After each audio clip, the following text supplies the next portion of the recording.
औज़ुबिल्लाहिमिनश्शैतानिर्रजीम बिस्मिल्लाहिर्रहमानिर्रहीम रब्बि इश्रह ली सदरी व यस्सिर ली अमरी वहलुल उक़दतम मिन लिसानी यफ़क़हू क़ौली सल्लल्लाहु अलैहि वसल्लम। जनाब डिप्टी स्पीकर साहब, बहुत शुक्रिया मुझे ये मौका देने का। जिस मुनासबत से आज ये गुफ्तगू हो रही है, मैं कोशिश करूंगा डिस्पाइट कि ये बहुत सारी बातें हुई हैं यहाँ पे जिसका इस सेशन से कोई ताल्लुक नहीं। टू बी वेरी ऑनेस्ट, हमारे पास बहुत सारा टाइम पड़ा हुआ है, हम साल भर ये बातें कर सकते थे, कर सकते हैं, लेकिन मुझे अफसोस है कि ये सारा सिलसिला कुछ गुफ्तगू ठीक नहीं हुई है यहाँ पे। और वो यकीनन मैं कादिर पटेल साहब जो बात कर रहे थे कि वो इंडियन मीडिया पे ये चीजें दिखाई जाएंगी और वो बताई जाएंगी, लेकिन मैं इसका जवाब भी नहीं देना चाहता और ताकि और बात आगे ना पहुंचे। तो अपनी बात को स्पेसिफिकली एमक्यूएम की जानिब से इस इशू के ऊपर रखकर मैं आपके सामने अपनी गुजारिशात सामने पेश करूं इस मौजूद ऐवान के सामने। और वो ये जनाब, इसमें कोई शक नहीं है कि ये एक फॉल्स फ्लैग ऑपरेशन था सारा, और जैसा तमाम डिटेल्स आ रही हैं अब सामने और हकाइक सामने आ रहे हैं कि इंडियन चैनल्स के ऊपर ये बताया जा रहा है, दिखाया जा रहा है कि जो विक्टिम्स हैं वो 1.5 घंटे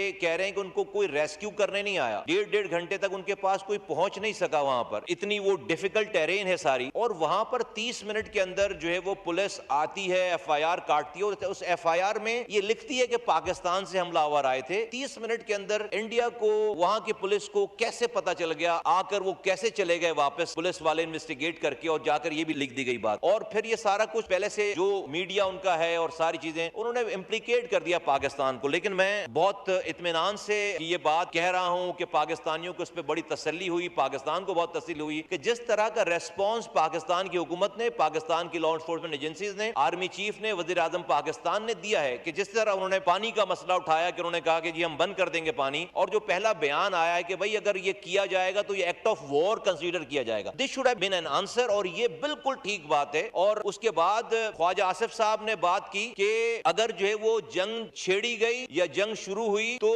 हम जंग करना नहीं चाहते, हम जंग छेड़ना नहीं चाहते, लेकिन ये न्यूक्लियर एसिड जो है वो फिर अगर हमारी बका पर आ जाएगी तो ये इस्तेमाल होंगे। मैं ख्वाजा आसिफ साहब की इस बात पे, जो हमारे डिफेंस मिनिस्टर हैं, मैं मनोवन जो है वो एमक्यूएम इस बात की तायद करती है। हम इस बात के, इस फलसफे के मानने वाले हैं कि हम अमन पसंद लोग हैं, अमन चाहते हैं, हम बिल्कुल जंग नहीं चाहते, हम खित्ते में अमन चाहते हैं, हम दोनों ममालिक में जो है वो ताल्लुकात बेहतर चाहते हैं, अमन चाहते हैं, और पाकिस्तान ने इसकी तमाम कोशिशें कर ली। लेकिन ये जो सारा ड्रामा है नरेंद्र मोदी का, और वो जो उसको गलत फहमी है, वो उसको दूर होनी चाहिए, इंडियंस को ये गलत फहमी दूर होनी चाहिए। तो ये जो रेस्पॉन्स है पाकिस्तान का, मैं उसके ऊपर मैं समझता हूं कि बहुत दिनों के बाद ये गवर्नमेंट और पाकिस्तान के रियासती इदारे और फौज जो वो जिस तरह से खड़ी हुई है, इसी वजह से आज से 10 दिन पहले का पाकिस्तान और आज का पाकिस्तान बिल्कुल मुख्तलिफ है। आज पहली दफा बहुत अरसे के बाद पूरी कौम एक जुबान होकर पाकिस्तान की रियासत के साथ, पाकिस्तान के इदारों के साथ, पाकिस्तान की फौज के साथ जो है वो शीशा पिलाई हुई दीवार है। इंडिया इसको मिसकैलकुलेट कर गया। इंडिया ने, नरेंद्र मोदी ने ये सारा ड्रामा इस बिना पर किया कि इतने सारी खबरें आती हैं रोजाना पाकिस्तान के चैनल से, पाकिस्तान की डोमेस्टिक पॉलिटिक्स से, वो समझ रहे हैं शायद हमारा मुल्क जो है वो तितर बितर हुआ है। द मोमेंट वो ये काम करेंगे, हो सकता है कि पाकिस्तान के अंदर ही लड़ाइयां शुरू हो जाएं। पाकिस्तान की फौज जो है वो इंटरनल महाज संभालेगी या पाकिस्तान की फौज जाकर जो है वो बॉर्डर संभालेगी, तो हमें एक बहुत अच्छा मौका मिल जाएगा। मट लेकिन मैं समझता हूं कि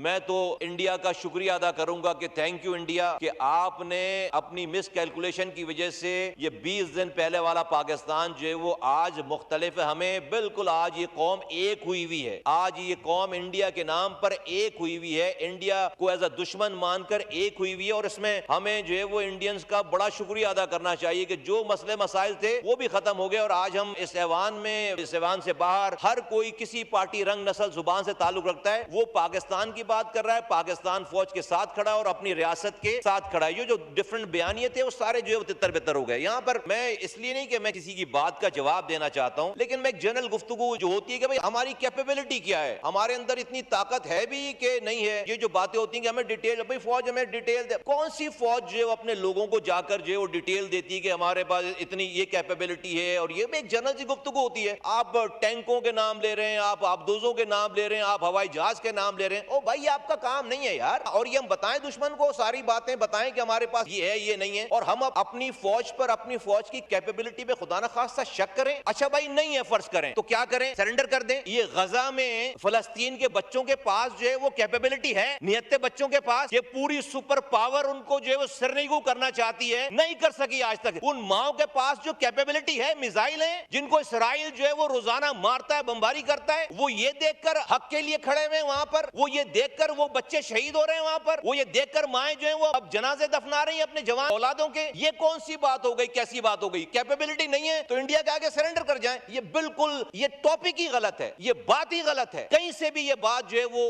और बहुत ही इस MQM के प्लेटफॉर्म से अपनी पार्टी की जानिब से मैं पाकिस्तान के लोगों को, दुनिया के लोगों को और खास तौर पर इंडिया को ये बताना चाहता हूं कि भाई हमारी तो जिंदगी, हम कलमा पढ़ने वाले लोग हैं, कलमे के नाम पर ये मुल्क आजाद हुआ है, बना है। हमारी तो जिंदगी शुरू ही मरने के बाद होती है। आप हमें मौत से क्या डराओगे? मौत के बाद ही तो हमारी असल जिंदगी है, ये हमारा ईमान है। हाँ, हम गुनाहगार लोग हैं, हम कम ईमान वाले लोग हैं। हाँ, हमारा ईमान आज उस लेवल पे नहीं है, लेकिन जब रब इम्तिहान देगा तो ईमान भी दे देगा ना साथ साथ। हमारी जो कोताहियां हैं, कमियां हैं, वो पूरी हो जाएंगी ना। आजमा ले दुनिया। आज हमें मसाइल उस तरह के नहीं थे, नहीं है, हम शायद अपनी गलतियों पे लगे हुए हैं, अपनी कोताहियों पे लगे हुए हैं, हम उस लेवल के, हमारा ईमान उस तरह का शायद नहीं है और यकीनन नहीं है। लेकिन जब रब जो है वो जिम्मेदारी दे देगा, जब रब इम्तिहान में डाल देगा, तो यही रब जो है वो फिर हमें उस लेवल का ईमान भी दे देगा कि जिस मौत से आप हमें डराते हो, इस मौत को, अब ये मौत हमें अजीज होगी। फिर ये मौत, भाई यहाँ पर हमारे पास लूज करने के लिए क्या है? अल्लाह माफ करे, यहाँ पर कितनी जिंदगी बाकी रहेगी और क्या कुछ है, सारा मरना। तो ये तो मुसलमान को ये बात ही कैपेबिलिटी वाली नहीं करनी चाहिए। 313 थे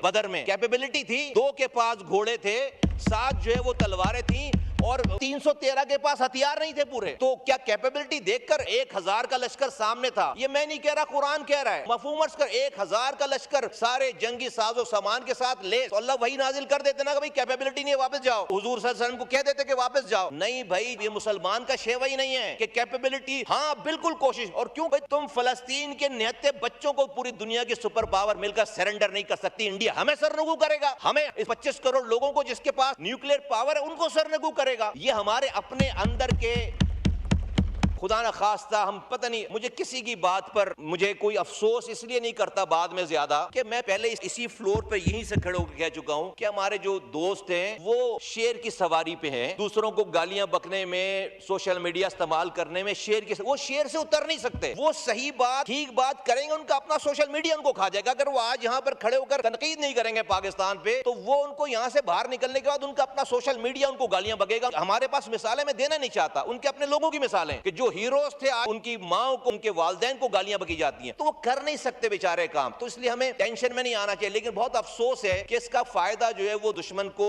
होगा और वो ये सारे क्लिप्स निकाल कर दिखाएगा कि पाकिस्तान में एक ख्यालात के एक तरह के लोग नहीं हैं और इस तरह की बात हो रही है। जनाब डिप्टी स्पीकर साहब, मैं यहाँ पे इस मौके पे ये रियासत है पाकिस्तान को और वजीर दिफा है यहाँ पर बैठे हुए हैं, मैं उनके भी गोश गुजार ये बात करना चाहता हूँ। डेफिनेटली हम कैबिनेट के मेंबर हैं। देखिए, ये वाकया केस स्टडी है। जब इंडिया का नाम आया पूरी कौम एक हो गई, कोई कंफ्यूजन नहीं है। हमें जब से वाकया हुआ है, तमाम पाकिस्तान के रियासती इदारे और पाकिस्तान की हमारी हुकूमत, टीवी पे, प्रेस कॉन्फ्रेंस में हमने शवाहिद दिखाए हैं कि इंडिया पाकिस्तान में कब से दहशतगर्दी कर रहा है और कैसे दहशतगर्दी कर रहा है। चाहे वो चाइनीज को पे अटैक करने का मामला हो, चाहे वो बलूचिस्तान में रेप पे हमला करने का वाकया हो, चाहे वो बलूचिस्तान पूरा हो या चाहे वो खैबर पख्तूनख्वा हो, हर इंसिडेंट में एविडेंसेस मौजूद हैं कि बाकायदा उनके ऑन ड्यूटी आर्मी के पर्सनल यहाँ के दहशतगर्दों से बात कर रहे हैं, बाकायदा उस कार्रवाई के दौरान बात कर रहे हैं। और हमें रिकॉर्ड दिखाए गए कि इंडिया की हॉस्टाइल एजेंसी के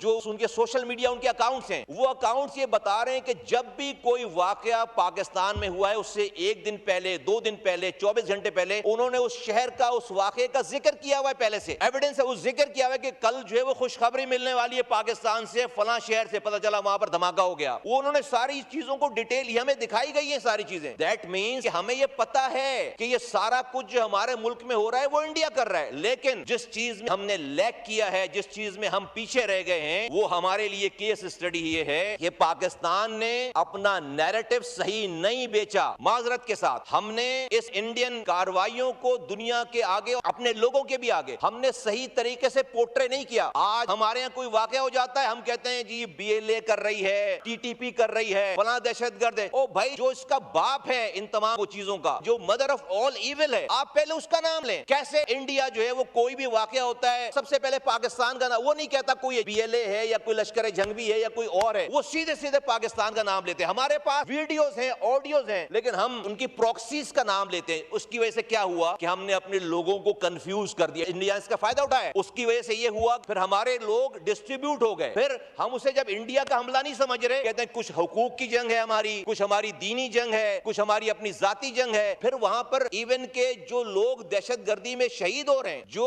जवान अपनी जानों को दे रहे हैं, उसके ऊपर भी कमेंट्रियां शुरू हो गई। ये कौम जो है वो डिस्ट्रीब्यूट हो गई। ये शाम के 8 बजे से लेकर 12 बजे तक मुख्तलिफ आरा के लोग बैठकर के ये मरने वाला सही है या मारने वाला सही है, ये हम कर रहे हैं और इंडिया ने इसका पूरा फायदा उठाया। ये हमारी कमजोरी का नतीजा है। ये पाकिस्तान ने इस केस को, हम सब शामिल हैं इसके अंदर, इस केस को जिस तरह से बिल्ड करना चाहिए था, ये अभी इस वाकये से जंग शुरू नहीं हुई है। जंग तो हम पर अनलीश हुई हुई है कई सालों से, लेकिन हमने जो जंग कर रहा है उस कल्प्रेट का हमने नाम ही नहीं है, जिसकी वजह से पूरी कौम कंफ्यूज रही है। हमें किसी भी वाकये, भाई हमारी टीवी चैनलों पर कोई भी वाकया होता है, खुदा न खास्ता, हमारी टीवी चैनलों पे ये क्यों नहीं चल सकता पहले के आज पाकिस्तान में रेल पर इंडिया ने हमला कर दिया, आज पाकिस्तान में के फलां शहर में चाइनीज को इंडियन ने मार दिया, उसके बाद जो उनकी प्रॉक्सीज है बाद में नाम लो उसका भाई, लेकिन पहले इंडिया का नाम लो ताकि लोगों को ये पता तो हो। और हमें पता है, हमें दिखाया जा रहा है, बताया जा रहा है कि यहाँ की सारी खबर पहले इंडियन चैनल्स पे वो वीडियो चला रहे हैं, उससे हमें पता चल रहा है कि हमारे यहाँ अटैक हो गया है, हमारे यहाँ वीडियो चल रही है, हमारे पास ऑडियोज हैं कि उनके लोग मास्क लगा के इंडियन चैनल्स पे बैठकर बता रहे हैं, हमारे पास जो सोशल मीडिया अकाउंट है कि वो 24 घंटे पहले, 2 दिन पहले बता रहा है कि आज फलां 2 दिन के बाद या 24 घंटे के बाद पाकिस्तान के फलां शहर में ये वाकया होने वाला, और वो वाकया हो जाता है और हम फिर भी नाम नहीं ले रहे। तो मैं समझता हूँ कि पाकिस्तान को इस पूरे वाकये को एज अ केस स्टडी के तौर पर लेना चाहिए। हमें अपनी इस कोताही को, इस कमी को मानना। आप कहते हैं बाहर हम सारी दुनिया को डोजियर भेज रहे हैं, भाई हमारा जब लोकल नैरेटिव से बाहर का डोजियर सही होगा, हम जब अपनी कौम हमारी खुदा न खास्ता कंफ्यूज है किसी वाकये पे कि ये मरने वाला जायज है या मारने वाला जायज है और इसका कल्प्रेट मेन है कौन, तो हम तो बाहर वालों को क्या सेल करेंगे। बेसिकली इंडिया ने इसी कंफ्यूजन को ओवर रेटेड करके उसने ये वाकया को समझ रहे, हमने तो कंफ्यूज कर रखा है कौम को। जब हम ये वाकया करेंगे तो पूरी कौम आपस में डिस्ट्रीब्यूट हो जाएगी। थैंक्स टू देम कि उन्होंने ये अपनी शक्ल दिखाकर, खुद को सामने लाकर, प्रॉक्सी से हटकर, जब वो खुद जो मदर ऑफ ऑल इविल है इंडिया, जब वो खुद सामने आ गया तो फिर पूरी कौम को बताने, किसी बैनर लगाने की जरूरत नहीं पड़ी, किसी बयान देने की जरूरत नहीं पड़ी, किसी को कुछ बोलने की जरूरत नहीं पड़ी। तो ये मुल्क पूरा यकजान हो गया। ये दैट शो कि when it comes to a real culprit, ये कौम पूरी एक है। हुकूमत वक्त का, रियासत का ये पूरा काम है। देखें, मेरा ये मानना है इंडिया बिल्कुल फुल स्केल वॉर पे सर नहीं जाएगा, उसको नाकामी हो गई, उसको वो वापस दोबारा प्रॉक्सीज भी आएगा, दोबारा कोई ना कोई वाकया शुरू होंगे। हमें अभी से तैयारी करनी चाहिए उस प्रॉक्सीज की कि जब खुदा ना खास्ता कोई वाकया हो, यहाँ पे करने वाले कल्प्रेट्स का नाम बाद में ले, पहले इंडिया का नाम ले। कौम को बताएं कि ये इंडिया कर रहा है, कौम को बताएं कि ये कोई भी किसी भी शक्ल में कोई दहशतगर्द हो सकता है, लेकिन इसके पीछे, इसके साथ इंडिया है, और वो सारे सबूत दे रहे हैं हम इंडिया ये काम कर रहा है सर, ताकि कौम इस नैरेटिव इससे बाहर निकले। मैं अपनी आखिरी इस वाली बात पे अगेन बस इसकी at the cost of repetition ये बात कह रहा हूं कि प्लीज ये बात ना करें कि हमारी कैपेबिलिटीज क्या है। आज के दौर में गजा के बच्चों ने साबित कर दिया कि एक मुसलमान की कैपेबिलिटी क्या होती है। नियत बच्चों ने साबित कर दिया। हम तो 24 करोड़ लोग हैं और हमारे पास, जिस तरह के मैं एग्री करता हूं कि भाई ये सिर्फ पाकिस्तानी फौज नहीं है 12-15 लाख, ये 24 करोड़ लोग हैं, तो मैं तो कहता हूं भाई आने दें। क्यों तो कहती है भाई ये बॉर्डर पे इनको आने दें, ये अगर आते हैं इनको शहरों में आने दें, इनको लाहौर में एंटर होने दें, इनको कराची में एंटर होने दें, इनको पेशावर, कोयटा में एंटर होने दें, एक भी नहीं जाएगा वापस। ये पाकिस्तान की कौम में इतनी ताकत है और हम इस पाकिस्तान का दिफा करना जानते हैं। कैपेबिलिटीज बहुत ज्यादा हैं, हमें इस कैपेबिलिटीज को इस्तेमाल, हम जंग नहीं चाहते। जंग के ऊपर हमें कोई इंडिया ये ना समझाए, ना ये बताए कि हम जो है वो कोई छोटे मुल्क हैं, ये हमारे पास खुदा ना खास्ता जो है वो सारी ये अंदरूनी सारा खलफजार है। मैं आपका डिप्टी स्पीकर साहब, मैं बहुत शुक्रिया अदा करता हूं कि आपने मुझे ये मौका दिया, और आई होप कि ये जो जज्बा है कौम का, ये जो है वो कायम दायम, इसको किसी जंग की जरूरत ना पड़े, ये जंग के बाद भी कायम दायम रहे। बहुत शुक्रिया।